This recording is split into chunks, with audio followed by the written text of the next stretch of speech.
السلام علیکم ګرانو کتونکو، زه ستاسو کوربه اسد خان کاکړ یو ور بیا له اواز ټایمز پیج لایو یم. په ژوب ښار کې د اګست چې د 2020 اګست د هغه څخه یو کمپین شروع شوی دی. د کمپین لومو اشر د پښتو زبان یو لفظ دی. د اشر مطلب دا دی چې په کلي کې موږ کله یو کار کوو نو بیا موږ ګرد کلی ګرد خلک راټول سي له هغه سړي سره مرسته کوي، د مزدوري بغیر د پیسو بغیر دغسې ښه ګډه ورسره کوي.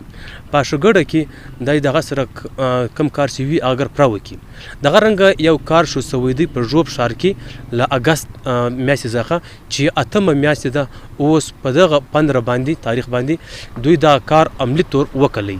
دوی دغه ژوب ښار ته له 14,000 څخه واخې تر 18,000 پورې درختې راوړي دي، په دغه ښار کې یې ولګولې. یوه رایه کډي په خپل لاس ایستل، له دوی سره نور ملګري هم شته چې د هر چا زړه غوښتی وراتلای سو دغه کار ورسره کوای سو. دوی یوه کډي وبخښل، له کډۍ بعدې دا درختې شروع کړي. له دغو کې د سالمین خپلواک، سیدلا صاحب، نصر الله صاحب، ایمل ساروان اور زموږ د سیمې بلکې د پوره بلوچستان ډیر مشهوره هنرمند رازو کمیډین موږ سره ناست دی. دلته موږ مرکه کوو دی د دغه اشر په هکله څه وایي. السلام علیکم رازو صاحب. وعلیکم السلام اسد خان څنګه سر څنګه ښه جوړ خیریت دی. رازو صاحب ژوب ته راغلی اشر د دوی سره مرسته کړې ده، څه وایه د اشر په باره کې؟ یار اول خو دا پروګرام موږ داسې شروع کړی په اګست کې، نو دوی دا خلکو په دا سوچ ول چې یار دا وګوره دا لونیان دي، دا دونه کار به دوی څنګه وکړي. بیا به نیمه دا ول چې یار دا څو دا درختې ضایع کوي، نیمه به څه وویل نیمه به څه وویل، خو موږ د دوی خبرې نه اورېدلې.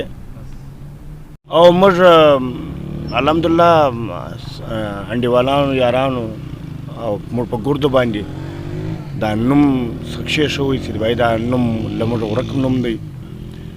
تر اوسه دا نوم به په دې کې ورکو چې بای دا خو یو اشر دی او ګرد دنیا ته معلومه شي. په دغه اشر نوم پر ورکړي او دا اشر نن الحمدلله ډېر کامیاب هم روان دی او دا دی چې سره آخري پای ته رسېږي. او پر کوم ژوب سیمه باندې چې دا هم زموږ سیمه ده او که بورۍ سو دا نور علاقې سولې او انشاءالله العزیز موږ دا کوشش کوو چې خپلې علاقې آبادي کړو او انشاءالله نن ما یو کوچنی قدم اخیستی دی، سبا به انشاءالله د دې دغه را روان وخت را روان نسل به د دې فایدې ویني. موږ خو د کم کار چې زموږ ولی نه هغه موږ وکړی، بلکې زموږ نه ولی خو موږ راپورته سوڅ نه، موږ به د دې خپلې علاقې غم خورو. که بهر خلک چې موږ ته راشي که یو ونه راکړي یو درخت راکړي هغه دا رنګه چې زموږ له موسم سره دلته بیماره دي هغه، ولې زموږ موسم بل رنګه دی او د دې درخت دی بل رقم راکړي نو هغه نه سره کېږي. الحمدلله موږ کوشش وکړی او پر دا ګردو باندې دا پروګرام کښې شولی او بیا به دلته داسې ونې هله کډیان وایستل، ډېر ملګرو ډېر ستړي وړې او دا اوس یې ګتر به په غرمه ټایم په دغه باندې ګزاره وله، چپس باندې ګزاره، کله پکوړه راواخه کله به مستې راواخته، په دې به هم ګزاره کوله. خو الحمدلله ساتیانو همت نه وارلی، ملګري ګر را سره و څورته ډېرې مدګري ول، دونې مدګري چې موږ به ورته ویل چې دونې کډیان باسو دی به یار 1500 ویسلو، موږ به ورته ویل بهایي لږ بیا دا رنګه وکړو. بهرحال دوی تر موږ ډېر ښایسته کار وکړی او د دوی په همت سره او نن دا ګرد ژوب راوتلی دی، نن سبا به ګرد بورۍ راووځي، سبا به بله کرسپلا راووځي چې بهایي موږ هم خپلې علاقې آبادوو انشاءالله العزیز. خبره خو مه کړې ده د کښتو خواله مراڼیانو خواله هغو سره خبره وکړله، هغو خپل هغه کمې درختې چې موږ کړي ولې هغه یې راښکاره کړې او ډېر خوشحاله هم شو، ډېر خوند هم راکړی.